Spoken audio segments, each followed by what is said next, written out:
since the world coming out of this COVID-19 outbreak, there is something that really struck my mind. And this has to do with which one will have a better surviving or mental or psychological rate, as individualism or collectivism. Now, when I mean by individualism, I can mean by like you or your missus, or you or boyfriend or girlfriend, or you have a child, right? Or you be single, right? Or you have a collectivism is more of you, your missus, whether my family or the missus family. And as well, you have their sisters or brothers or uncles or whatever. That's collectivism.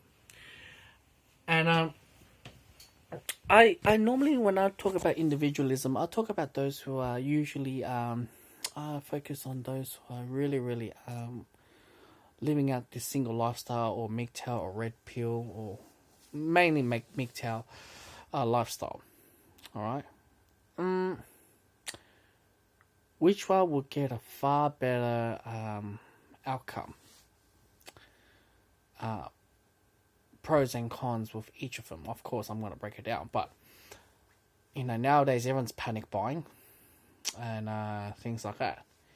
Now, what I can tell you is, I don't know how I'm going to break down phases, but right now I'm in the Australian government wanting to introduce like Chinese style, or having a family member go out to go shopping and have this limitation on buying, limits on having rice or bread or whatever, etc. You have one soap or one rice or things like that.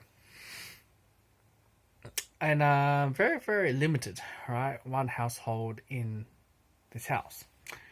Now, okay, let's begin this topic, okay? So you have roughly what I'm going to talk about. Let's just say, okay, so right now I'm living myself in this shared housing. I shared with 3 other people.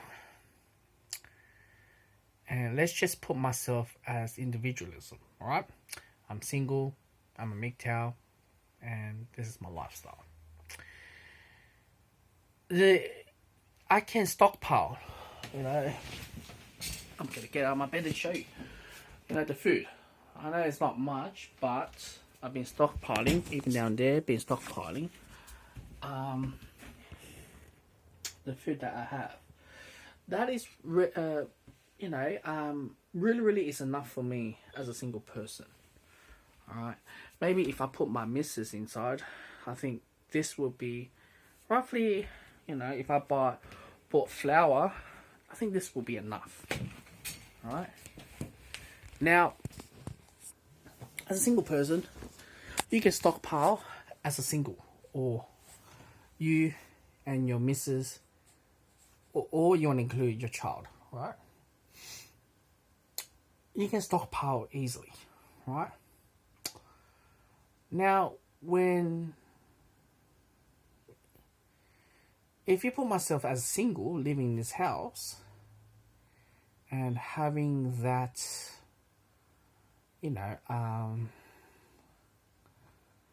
that one member of the family allowed to go out to go for shopping. Now, as I mentioned to you guys, I have to put my lens to every single family category. So I first my video is going to talk about individualism, and I'll slowly talk about collectivism. Alright? Single person, I'm stuck. I'm alright, I got stockpile all this food. But what if this event progresses more than 6 months or 3 months? Then you shortage of food.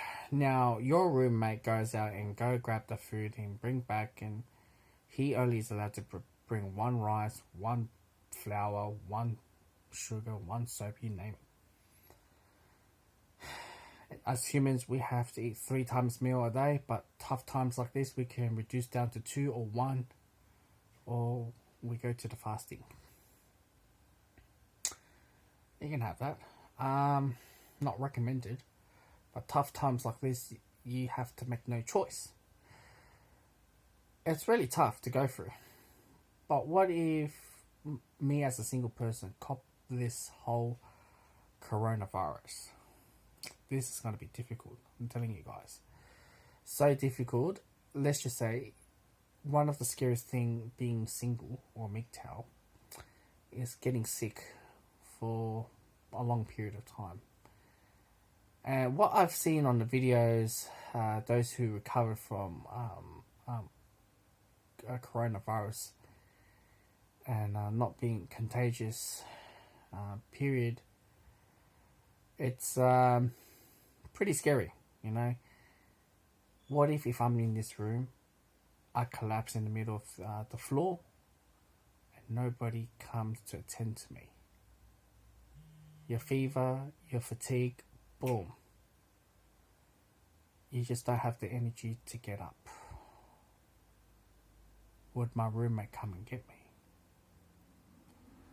Well, my roommate will have to say, well, he's panicking. He does not know. He knows that you're positive, you copped it. He does not know how to get you up. And there's going to be disagreement with the second roommate. And they are going to be shit themselves how they're going to prepare this, because everyone's thinking about themselves, right? So even though I have that much amount of food, it's pretty useless. Okay, I got nobody support me. I'm lying on the floor. As you see a lot of videos out there, I couldn't move or anything. Okay, now let's just put myself and my missus and a kid. That's individualism, alright? Nuclear family. A nuclear family settings, even though you cop the coronavirus and the missus cop the coronavirus, it's a bit harder where there's a child to look after, right? One's collapsing, other collapsing, one's sweating on the bed, one's just couldn't function properly. And let's take a step back. Let's go to the single person. The single person will feel lonely, isolated, and his mental game will decline. Nobody to talk to, share their information. Roommates are scared to come near to them. The extra support wasn't there. Obviously, it gets better if you and your missus and you have the child, or just let's just say you and your missus only. He copped it. You're on the bed, and you guys go through it together. It's hard. I'm not saying it's easy, but at least you have two of them able to talk and prepare yourself. The mental, the structural, like you got this mental game to go through. What if you put in the collectivism? A big family. Now, depending on how this collectivism go, right? It's either they do not have any training or not know how to handle a positive coronavirus family member or friends or whatever. Obviously, the immediate reaction is come and nurture and look after the positive coronavirus, do the best as they can, and have family members 24/7 rotating to look after you. Either being spread or not spread to that person. I'm not saying straight away or whatever, but there's 24/7 care for each of the family members to look up to you. And you start to realize humanity or life, what it's about. It's about to be together, stay strong, look after each one or the other. Now, whether I get severe or mild or died, many families in China, 3 generations has died, or 2 generations has died, or just 1 generation died. This is a gamble. All right. If I was a single man and I collapsed on the floor and nobody saved me, I'm fever, I'm sweating, and during winter, I'm pretty much I would die, man. If me and my missus couldn't cope up, but we try our best to get together and do it together. It's the psychological, the things. It's not as really strong, but you have one or the other together. But once you have kids involved, this will be a wrecker. If you're collectivism, this is the best outcome ever. I'm telling you guys, man, best outcome ever. But, however,